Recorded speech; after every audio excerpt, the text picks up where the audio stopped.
So I want to start with Lincoln. Lincoln, why don't you show your book?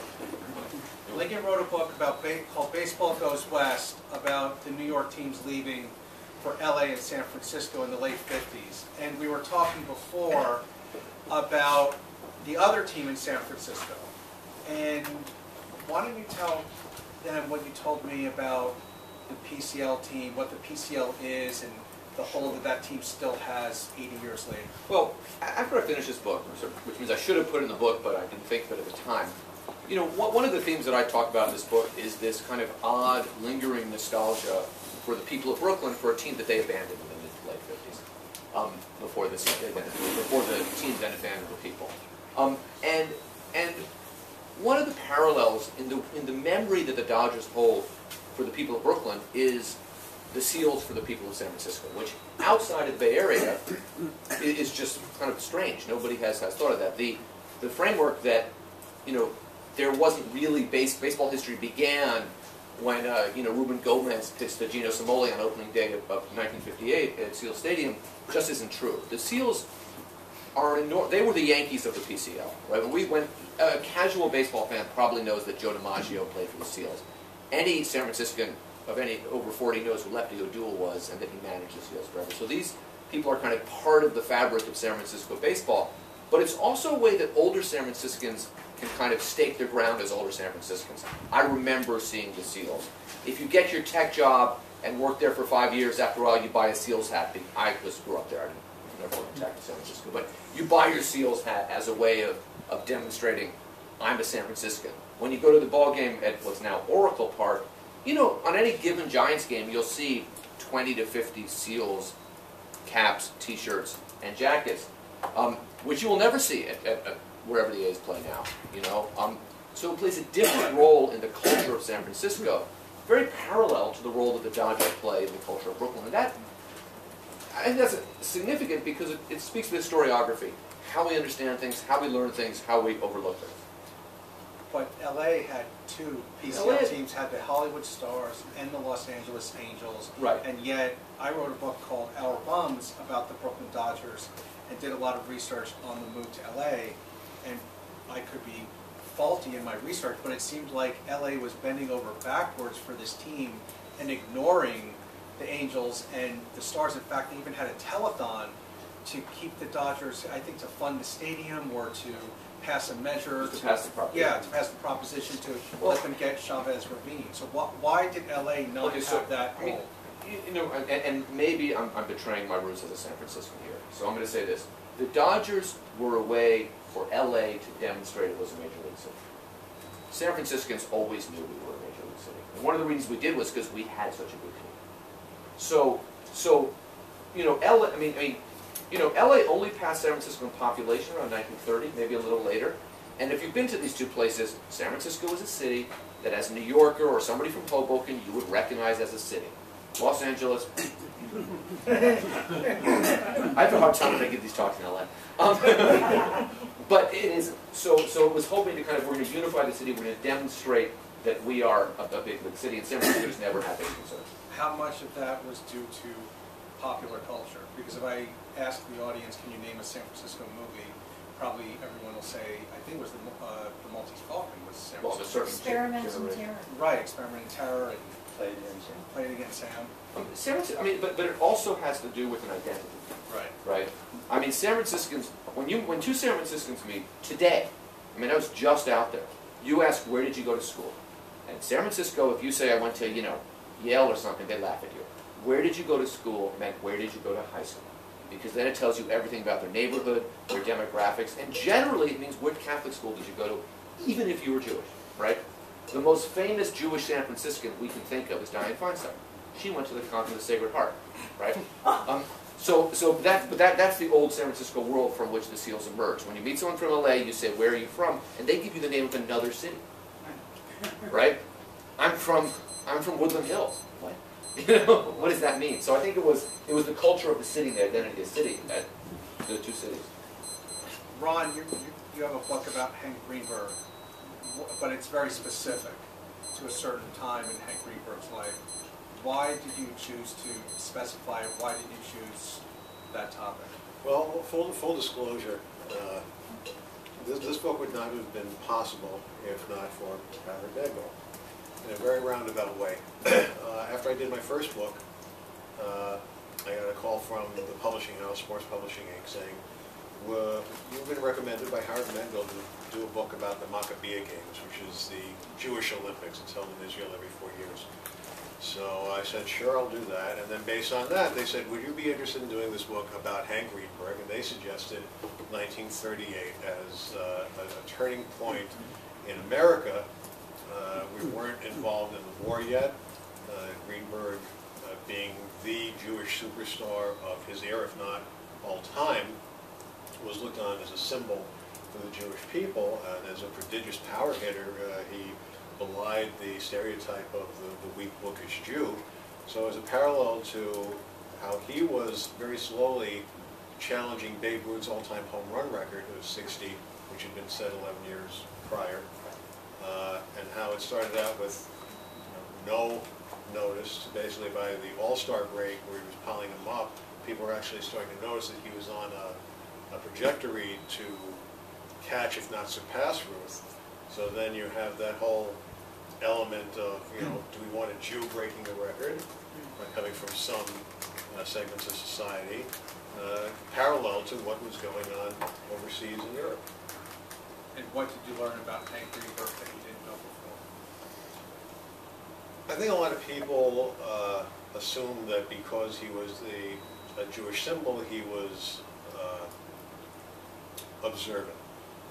People of Greenberg's generation were either first generation American or second. Many came from Orthodox households that were observant. Some changed their names to avoid anti-Semitism. Greenberg didn't. He embraced his heritage, and famously in 1934 he refused to play on Yom Kippur, which made him sort of almost a national celebrity. Poems literally were written about him and how he honored his religion. So he became that symbol, but later he said that he did that out of respect for his parents. Just like Koufax, a generation later, didn't play in the World Series out of respect for his parents.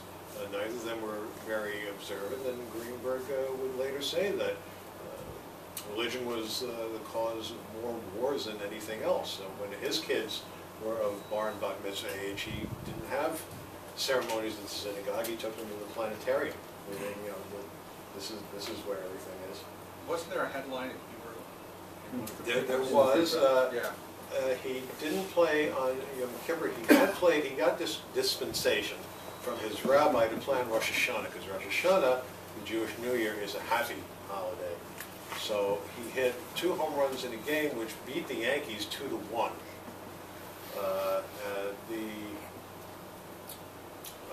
I'm afraid, I'm embarrassed to say, I don't remember what, I'm guessing that the Tigers lost on Yom Kippur. They did. Yeah. But, okay, so, but yes, the Detroit newspaper put Hank does or something along that sentiment in Hebrew font on the banner headline.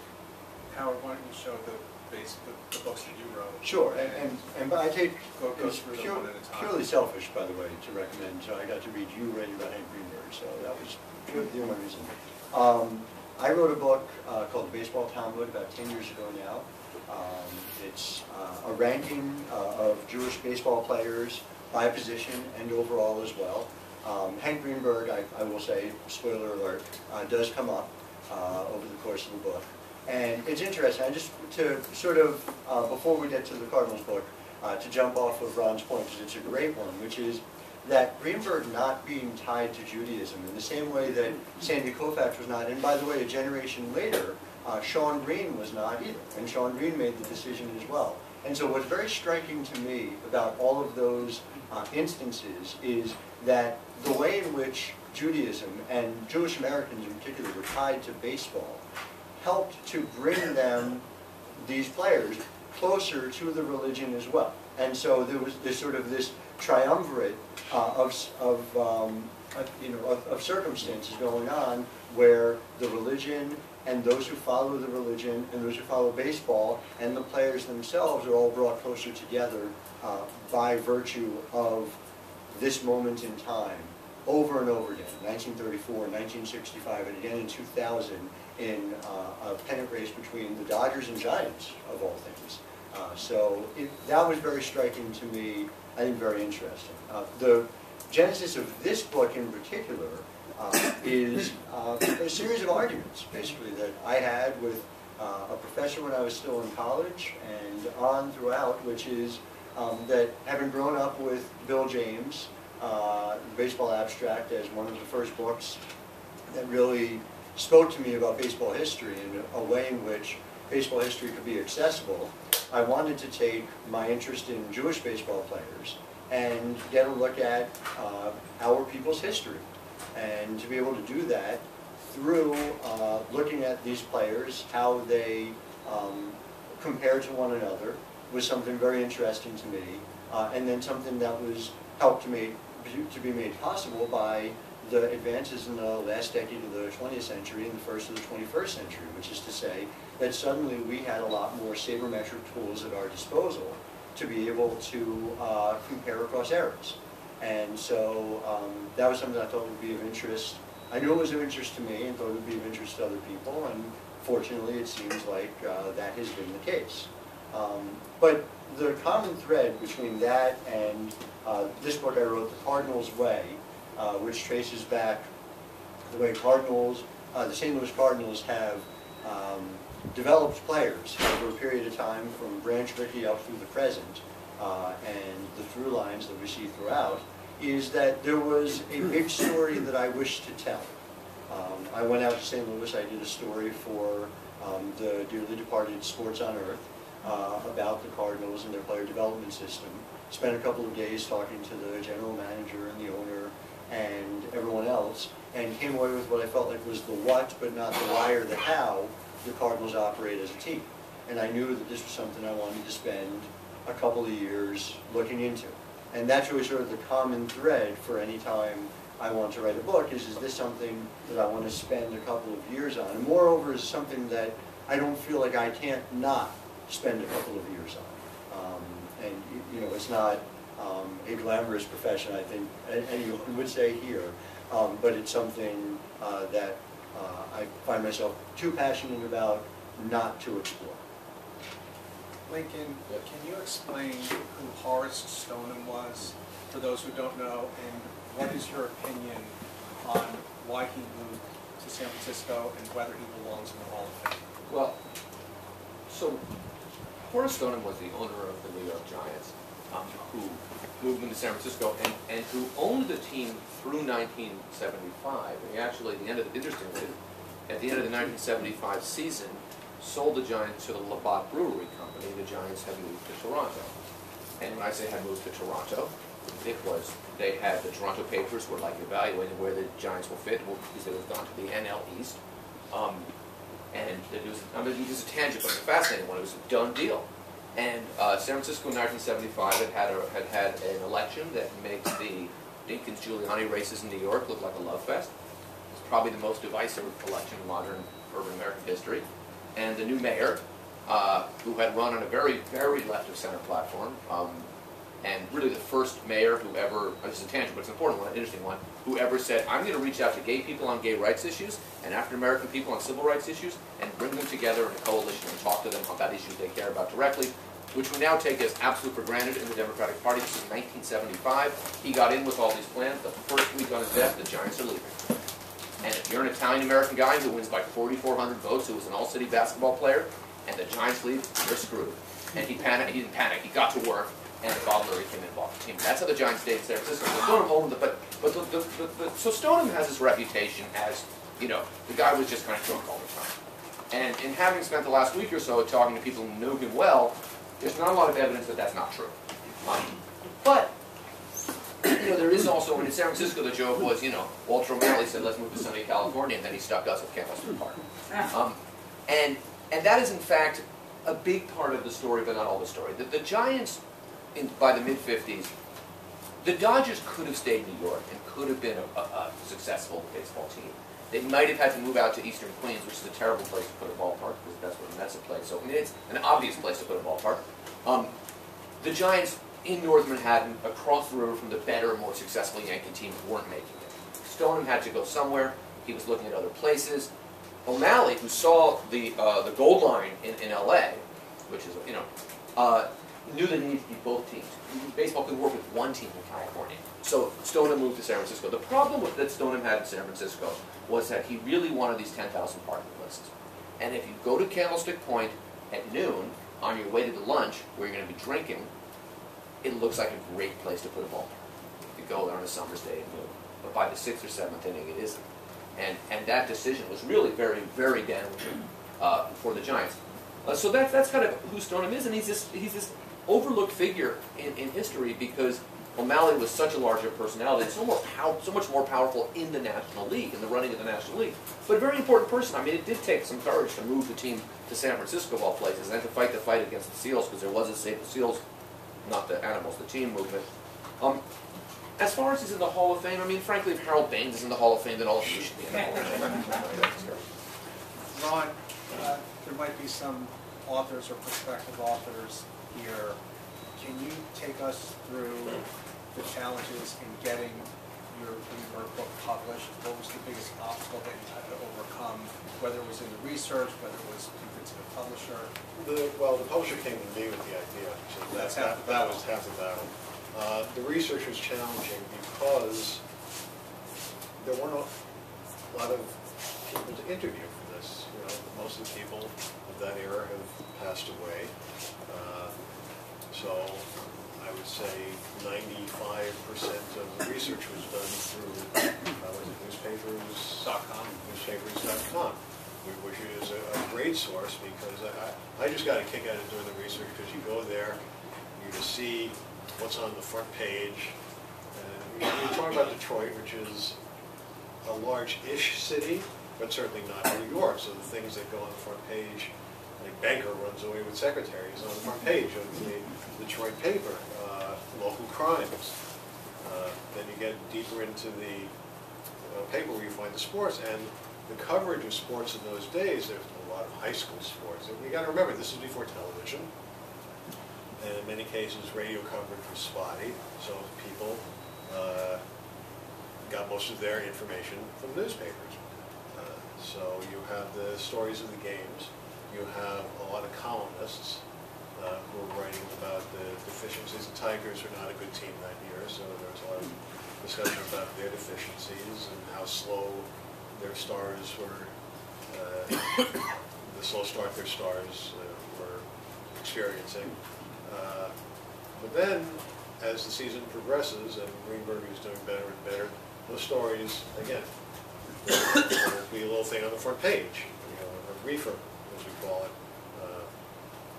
There's a little squib about what Greenberg did, not the team, you know, or Greenberg hits two and the Tigers lost. But it's mostly about Greenberg inching closer to Ruth, things like that. And it's not just how it was covered locally, but other papers started picking up on this. The New York papers certainly, because of the connection with Ruth, and papers as far away as Canada were putting this little pictograms on their front page, little charts about you know, here's Ruth and here's Greenberg, and here's Greenberg and here's Ruth. So that was a challenging part, was finding enough research. It's a very slim book. That was one of the complaints I got from an Amazon review. Is that yeah, pretty much, like, you know, this is a very skimpy book, and it wasn't a full story of Greenberg. Well, it clearly says on the cover of the book, Hank Greenberg in 1938. So I'm sorry, that's on you if you bought that expecting a full biography. Howard, the same question from when we follow. Why the Cardinals way? Why not the Yankees way, the Dodgers way?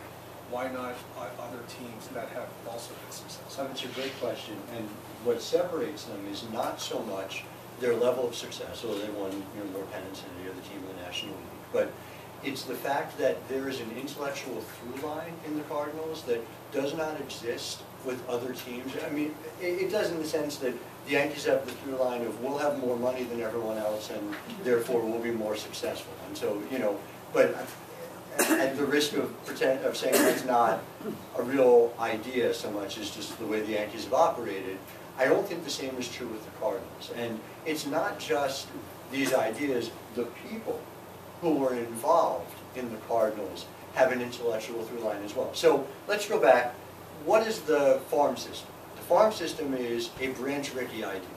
The farm system is, let's get a whole bunch of minor league teams together and let's gather young talent and take the best of that talent and eventually promote them to the major leagues. Branch Rickey came up with that idea before he was even with the St. Louis Cardinals. He was, in fact, the president of the St. Louis Browns.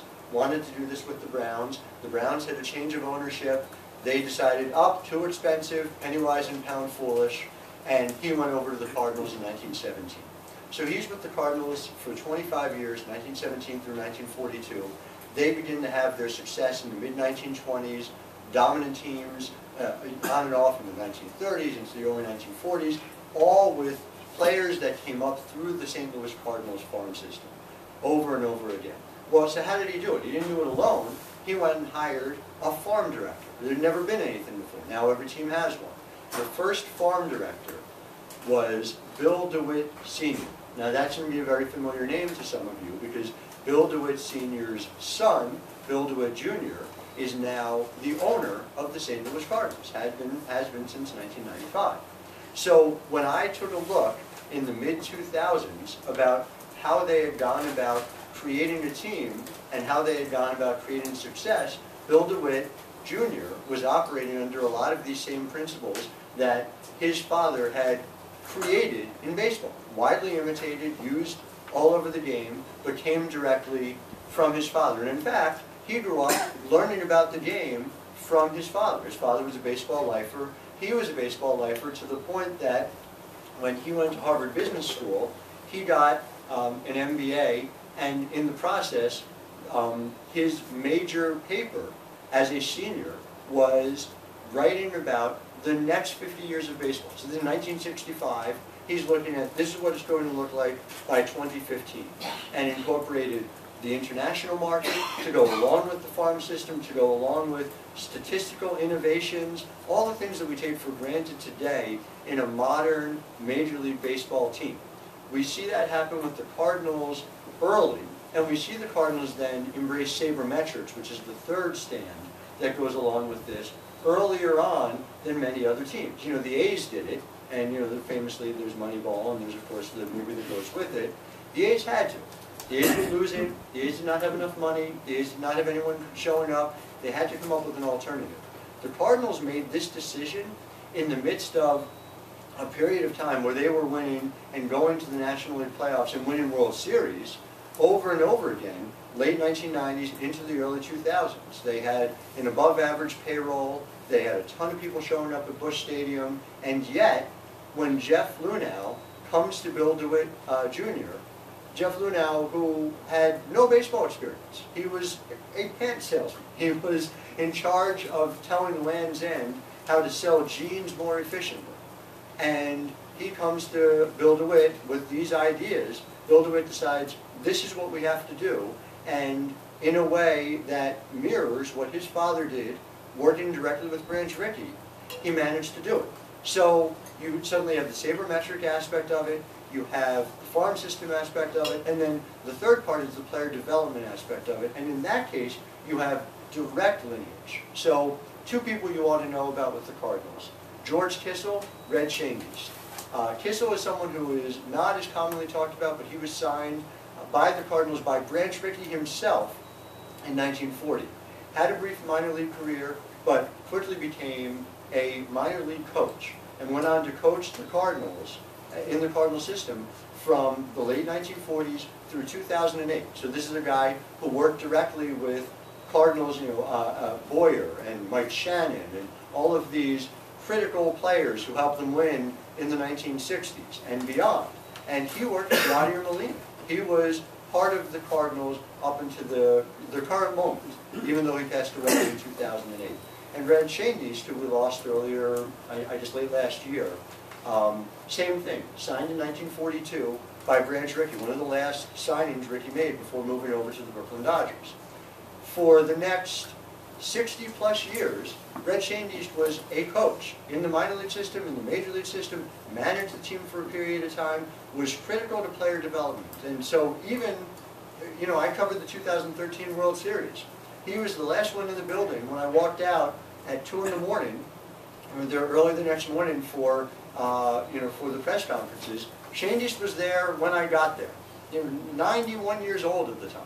And right up until, you know, the very end of his life, was a critical voice in how the Cardinals operated. So for me, I mean, I don't know many businesses in any industry that have managed to have an intellectual through line that strong for 100 years, but certainly in professional sports, when the turnover is so frequent. I mean, look, we're in New York City. Kenny Atkinson, the coach of the Nets, is the longest tenured coach of any major league team right now. He's only been in Brooklyn with the Nets for a couple of years. To have this go on for 100 years the way it has, it was just remarkable to me. And so I wanted to dive into how and why, and that's where it came from. Lincoln, it seems that you're single-handedly creating the San Francisco baseball authorship, and it didn't really strike me until I looked at the book and talked to you before the panel that it hasn't been covered, that when you're talking about the West Coast move of the Dodgers and the Giants, it's almost exclusively on the Dodgers. There are books, like Neil Sullivan, I think, wrote a book just about the Dodgers moving, and the Giants kind of get lost, just like Stone. That's why I asked you the Stone question. He kind of gets lost. Why do you think that is? I mean, it creates a great niche for you, an opportunity, but why have we, as a baseball history community, not recognized San Francisco more? Well, I think a couple things. One, the dominance of the story of the Dodgers and Giants leaving as this is a terrible tragedy, the symbol of the loss of everything. If you have, I don't know, glimpsed a website about baseball in the last 30 years, or maybe some of you have done more than that, it is obvious that that move is instrumental to creating the Major League Baseball we understand today. It is instrumental in that. In the 1950s, baseball was a failing industry. Most teams were you know, when Bobby Thompson had the shot heard around the world, 20,000 empty seats in the house. The golden age of baseball, 20,000 empty seats in the house. It wasn't working. The industry was a disaster. But writing that is a cultural blasphemy, right? Bernie Sanders, in a 2015 interview, as he's gearing up to run for president, gives a you know, heartfelt interview about how horrible it was to have the Dodgers abandon Brooklyn. Now, parenthetically, if I were Bernie Sanders, and ideology aside, if you're Bernie Sanders, maybe you don't attack people for abandoning Brooklyn, right? Bernie Sanders is from Brooklyn, left in '71 because, well, you can ask him. But so that historiography is so strong that you can't even push against it. The other side is that the Giants, I think, are this when they won in 2010. People came up to me, shocked that they hadn't won since then. With the Mays, McCovey, Marichal Giants, they never won a World Series. That was just unimaginable to them, right? So that's also part of it. Then there's this weird '70s period. I call it the between the Bonzes era, where they disappear into this black hole, right?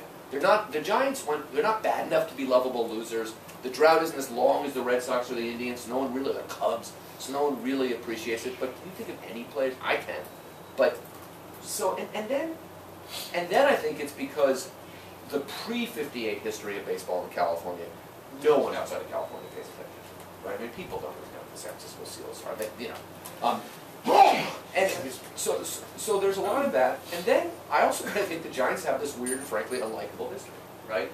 So when you talk to a Giants fans about the steroid era, right, they are likely to say, you know, maybe we don't blame it all on one guy who happens to be African American, right? Other 28 or 26 major league cities, that's an unpopular sentiment, right? So I think the connection with Barry Bonds just repelled people. You know, the one time they make it back to the World Series in 27 years, right? The Giants won one World Series from 1962 and 2002. What happened in that World Series? Does anyone remember? Does anyone remember anything that happened on the field? Right? I didn't even know they didn't play for a week. Yeah, the 10 days. I have a good story about that, which I won't tell now, but so the earthquake. So it's just kind of this weird black hole of baseball. And then San Francisco is famous for other things, right? So I'll end, I don't want to talk forever about this, but how many books have you read about the Summer of Love, right? How many books have mentioned that Willie Mays was playing center field a few miles away from Haight Street, right? 0 books is the number, right? So the kind of enormous cultural changes, when the Giants moved to San Francisco, let me say this, 6 years after the Giants moved to San Francisco, Barry Goldwater was nominated to lead the Republican Party in the 1964 election at the Cow Palace on the southern part of San Francisco, right? By 1984, Walter Mondale was nominated to lead the Democratic Party at what was the Moscone Center in downtown San Francisco, and the general media assessment of that was Democrats are crazy, the city is way too left-wing, they shouldn't be associated with it, right? So the extraordinary transformation of this city, in the culture, in the politics, and there was just no room for baseball in that for me. So you might have some Stratomatic people in the audience like myself. So if you have to start all National League team all time, but you could only pick one giant, either New York or San Francisco, you can only pick one. Who do you pick? Is it Mays, McCovey, Marichal? You can only pick well, it's not Marichal because you could get other good people with Gibson out on the mound instead. It's not. McCovey may have been the greatest National League first baseman of all time. Certainly one of the greatest overlooked superstars. If that line drive to Bobby Richardson goes 2 feet in the direction, it's not overlooked, by the way. And also recently passed away. But, you know, Jeff Bagwell's not that far of a step down. Who's next after Mays? Duke Snyder? Right, so you got to go with Mays. Are we talking peak? Because I'm going to have to object to that. I mean, in terms of Snyder's peak, Snyder has a 5-year peak, you know, in Brooklyn from mid to late 1950s from a Stratomatic perspective. That's I know, I played half, but not Stratomatic, so it's a little different. But I think that, okay, and Mays stretched that peak over 15 years. Right, for sure. Was McCovey overshadowed by Mays? Was he overshadowed McCovey by was, Marichal? McCovey was overshadowed by a lot of things, right? First of all, that line drive doesn't get caught, right? Secondly, Well, explain what Okay, you mean by the so, line drive. with the winning tie run on third base, the winning run on second base down 1-0, Game 7 of the 1962 World Series, bottom of the line, 2 outs, Willie McCovey smashing the ball. Now, we see the shift now all the time in baseball. McCovey was the first National Leaguer against whom players the team shifted. They always shifted. Bobby Richardson was not shifting, and he was right there and he caught the ball. If that ball goes through, the Giants win. You get a walk-off hit in the World Series, people remember you. The other thing is that McCovey played in Candlestick Park. Bill James, writing in 2001, says that McCovey played today's era, he would have hit 800 home runs. Now, Bill James was exaggerating, but it is hard to think of a player who lost that. He played in Candlestick Park longer than Mays did, and he was this huge home run hitter who hit 521 home runs, which isn't bad. McCovey was also a platoon player for much of his career. Platooning with, I mean, when you have Orlando Cepeda and Willie McCovey on the same team, the problem was you don't trade one of them for Ray Sadecki, right? That was where the Giants kind of the plan fell apart. So I think McCovey is extremely overlooked, but extremely important in Giants history. And here's something I think a lot of people don't know, is that until the 21st century, McCovey was more beloved than Mays in San Francisco. And the reason was, one, McCovey never played for the New York Giants. He was always ours in a different way, right? Many New Yorkers, Mays played about 3 times as many games with the San Francisco Giants than the New York Giants, right? But this I talked about in the book. Willie, Mickey, and the Duke were only roaming center field from 54 to 57 in New York, right? Because in 51, Mantle wasn't playing center, and in 52 and 53, Mays was in the military. But he was still seen as New York, and he never cottoned to San Francisco in that way. McCovey was always ours. He came up with the San Francisco Giants. And then, when they traded off 3 Hall of Famers in what seemed like the blink of an eye trader sold off, McCovey went to the Padres, and then the A's, and then the Giants. The first free agent signing the Giants made was in '77 when they brought Willie McCovey back. So that my generation of fans who was too young to have seen Willie Mays, we did see Willie McCovey, and it was this connection to the past. He played until 1980. Mays played his last game to the Giants in '72. I think we can open it up to some questions for the gentlemen. Any questions in the audience? Who was the mayor that you were speaking of that made it possible? To keep them? Yeah. George Moscone. It was Moscone. It was Moscone, who was also another forgotten historical figure. But yes, it was Moscone. Moscone's, even the San Francisco Chronicle now refers to that as the Bill Moscone assassination. Yes. When you talk about the Giants not getting the attention, the 49ers are so big. Did they overshadow that too? Well, because also the Niners got big right as the Giants really plummeted to their depths, right? So in the 80s, I mean, like if I walked around San Francisco with the Giants had in the 80s, it was considered weird, right? In San Francisco. And that was because the Niners were just you know, they were the first San Francisco team to win a championship and all of that. So, but now the Niners have gone to, no one goes to the Niners game. I don't know anyone goes because it's down. You know. Another question, but you're talking about the seals. I've never heard of them before this. Yeah, I mean that's unfortunate. But they were, I mean, they were I would say in most given years the Seals were as good as at least the 4 weakest teams in the major leagues, probably the 7 or 8 weakest. They were a very, very good team. If they were major league? No, they were PCL, which was an independent league on the West Coast. It wasn't a major league team, but it wasn't really. It was unaffiliated minor league team and very, very high level minor league. I mean, a lot of PCL players, if you could make $5,000 a year playing for the Seals and you were or the Stars and the Angels, and you were from California, you could make the same playing for the St. Louis Browns, but you had to get to St. Louis, you had to be away from your home. You did build relationships that you could use after you left baseball. So a lot of players had the chance to play and didn't. And then a lot of players went back and forth. Ernie Lombardi, Lefty O'Doul most famously. And a lot of players had their start in the PCL. Paul Wainer, Joe DiMaggio, Ted Williams. And you know, so this was a very, very high level baseball. And the Giants, when I grew up, I mean, I say in the preface of this book that this book is based on 2 stories I heard over and over. One is people in Brooklyn telling me about the Dodgers. Okay, we've all heard that. And the other is when I would go to those games at Candlestick Park in the 70s, older people behind me always telling me, you know, we had big league baseball here before the Giants. It was an important part of local wisdom they felt compelled to pass down. Yeah. Yeah, I've heard that it was the guys could be career minor leaguers and have something like a 200-game regular season. Some of the seasons were very long. It varied. It wasn't the regularity of Major League Baseball, and that's where it was a little bit less strong. But the because you play in California, you don't need only play because it get cold. I mean, it gets cold in August. Yeah, in the back. Do you feel that Will Clark or Jeff Kent should be Hall of Famers? Like I said earlier, if Harold Baines is in the Hall of Fame, Will Clark. I mean, every city has a player who is overlooked for the Hall of Fame. Will Clark is a better player than Jim Rice. Was a better player than Andre Dawson. Was a better player than Harold Baines. Jack Morris is to make a point. It's not the Jack Morris in the Hall of Fame is not an assertion that he was a great player. It's an assertion that the SABR metric, the quantitative people getting too big for their britches. It's not meant to be evaluated on talent. But of course, Will Clark should be in the Hall of Fame. Oh, let me say this: is he one of the 10 or 15 greatest first basemen ever? I'm not sure. But in the credentials now, Kent I think is a harder one, because Clark has a different off-the-field story than Kent. Will Clark was hugely important to the franchise. Got the game-winning hit that put him in the World Series one year, all of that. I'd be fine, given who's in now, I'm fine with Jeff Kent. I wouldn't, write a piece about Jeff Kent being overlooked the way I have about Will Clark. Will Clark should get in right after Bill Hodges.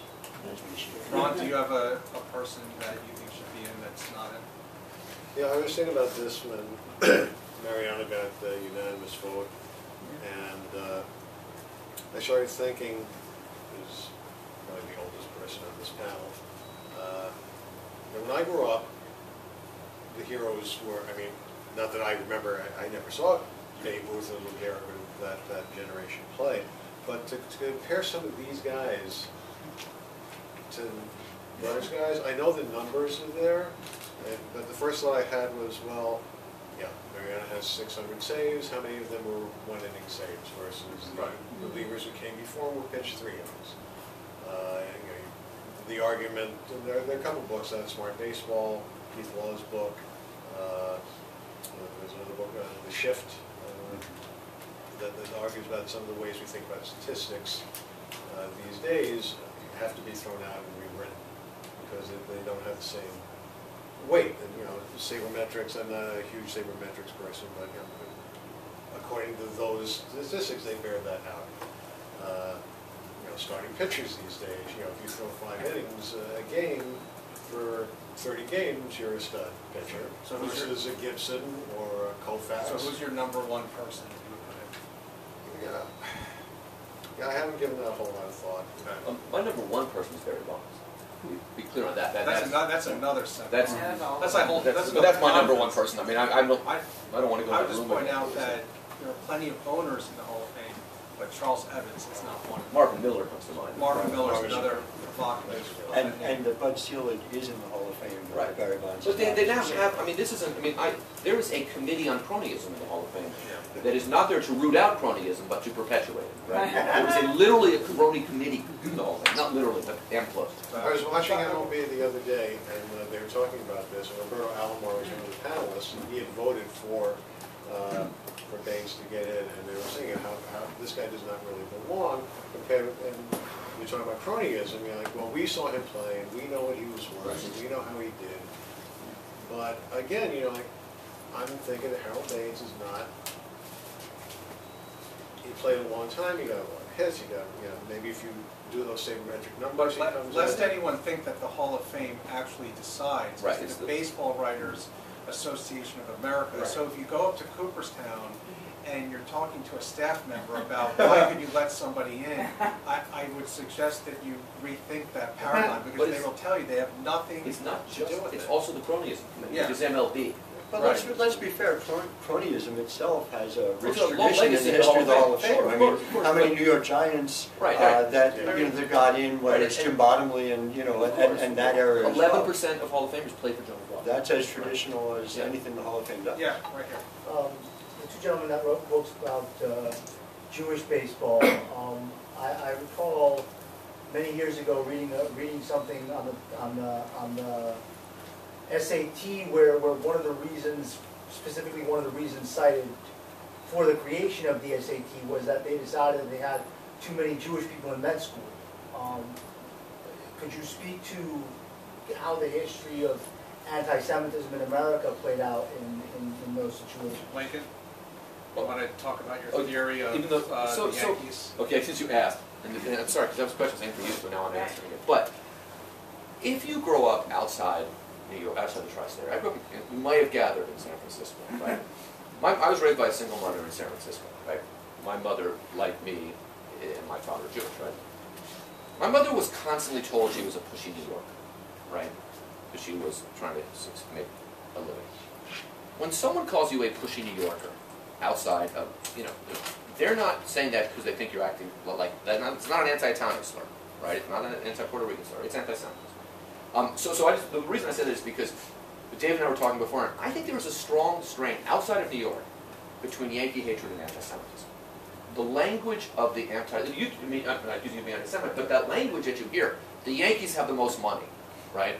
The Yankees throw their money around. The Yankees are devious, right? They're going to get that guy anyway somehow, right? That's the language of anti-Semitism. Well, So that's Ron I'd first. like to speak to that if I Yeah, can. but I want to go to Yeah. Ron first, because Ron wrote for a Jewish publication for many years. So first Ron and then Well, Howard. when I was with the New Jersey Jewish News, we first created a standalone sports section, which we'd never had before. Then that was taking up too much real estate in the physical paper, so it became a blog on Jews and sports. And it was, you know, baseball is the easiest, it's my favorite sport, so it's the easiest for me to cover. And you go into other sports, and you find that there's any sports in general, you don't expect Jews to succeed in because of the reputation, the canard of they're not strong, and you would get code words, talking code words, crafty. Like if a baseball player pulled off a move to get an opponent out on the field, it was a crafty move. And you know, you can start reading stuff into it. You can start really being paranoid about a lot of things. You know, maybe it was a legitimate compliment. I don't know. But certainly, when you, especially recently, Kevin Youkilis, who I don't know how many votes did he get for the whole thing. He's off the on the ballot. ballot. Okay, he's off the ballot. Everyone voting on. But when he was, I remember Dennis Leary was on broadcast, Red Sox broadcast, and they were talking about Youkilis, and the regular Red Sox person mentioned he was Jewish, and Larry starts going off, oh my God, we got a Jew on the team, and it was like he never heard of such a thing, which is, and I don't want to get into Dennis Leary, but you can't go by, most Jewish players these days are come from mixed marriages. They were not brought up religious religiously Jewish, they're more culturally Jewish. I don't know how many of these guys have had a bar mitzvah ceremony, or Kevin Euclid married Tom Brady's sister. But there's still any kind of connection that we can have because there are so few Jews playing professional sports. People like cling to it, and there are a couple of people in your book who have, there's a controversy over whether Buddy Meyer is Jewish. Buddy Meyer played for 20 years for the Washington Senators. He was an excellent player of his day. Turns out he was buried in a Methodist cemetery, a Christian cemetery. Well, your Jews don't get buried in Christian cemeteries, so the David Milhan was a Messianic Jew. The story for Meyer, from what I understand, this is anecdotal, was that he was playing in a game, and Ray Chapman, who was the famous racist who was manager of the Philadelphia Phillies, taunted. Ben Chapman. I'm sorry, Ben Chapman. Ben Chapman. Right, Ray Chapman was dead long ago. Ben Chapman slid into Meyer at second base, and Shirley Povich, the great columnist of the Washington Post, who was an Orthodox Jew, a legitimate observant Orthodox Jew, said that Chapman carved a swastika in Meyer's thigh. The implication was that Meyer was Jewish. Meyer never denied it. So because he never denied it, people just assumed that he was Jewish, and it went that way for years and years and years until the people who do this kind of research found out that he's buried in Yeah, Jewish sportsmen, they do wonderfully. I just want to talk very briefly about the right, and in fact, the glory of America being that Jews are able to hate the Yankees, and that there is a real connection between the two that has nothing to do with anti-Semitism. I say this as someone of Jewish lineage, someone who married into a Jewish family. My wife's grandfather suffered from Alzheimer's. Near the end, he remembered very little. One of the two things he remembered was that he was a Democrat, and the other that he remembered was that he hated the New York Yankees. One and two. So just to that point, hating the team that wins one out of every four championship, again, I would think would come naturally to someone who rooted for a team that won 50 years without winning a World Series. It certainly does for me as a lifelong Mets fan who has seen very little in the way of success as well. But I think it extends well beyond that. But just to your question, because I think it's an important one, it's something that came up every generation of Jewish players, and they handled it differently. And Ron spoke to this, I thought, really well earlier about the fact that there were players in the early part of the 20th century, just like there were Jews across America as part of the Great Migration from Europe, who changed their name in order to fit in order to be more comfortable here. Greenberg was a turning point, and for a lot of reasons, one of them being that his name was Greenberg and he didn't change it. And so he was this figure, I mean, I would argue, and you do as well, that he was a pop culture figure as much as he was a baseball player as well. And so important to American Jewry in some really significant ways. And so that, quite frankly, has continued to this day. And there's this throwaway joke in Airplane. The movie about, there's this pamphlet on Jewish athletes, but that continues to hold true today despite the fact that there are Jewish baseball players at every level of the minor leagues up through the major leagues, up through the present day. And so those players still think about their relationship to America in that way. I remember talking to Ian Kinsler about this, and his mother was not Jewish. Again, like you said, many products of mixed marriages. Mother was not Jewish, his father was a Jewish man from the Bronx, but he felt a resonance with the Jewish people playing in Yankee Stadium. I think that's really an interesting thing that speaks to the way Judaism has connected through the years. There's a story about Greenberg when Greenberg lost several years of his career to serving in the armed forces. He was one of the first, if not the first, major leaguer to enlist after the Japanese bombed Pearl Harbor. He was, I don't know if he was in basic training, but he was in the service, and there was a sergeant who was from the South who was saying, "I don't like Jews. Jews are, cowards and this, that." And he says, "Is there a Goldberg or a Silverberg or, get up and I'll kick your ass." And Greenberg, who is like 6'3" and 200 plus pounds, says, "I'm Greenberg, will I do?" And he said, "No, I was looking for Goldberg." I think that's a good place to end the panel. We're going to take a brief 10-minute break, and then we'll come back at 2 o'clock with Terry's presentation. These guys are going to stick around for a little, so if you want to approach them individually, you're more than welcome to do so. And 10 minutes, have a snack, take a walk. See you at 2 o'clock.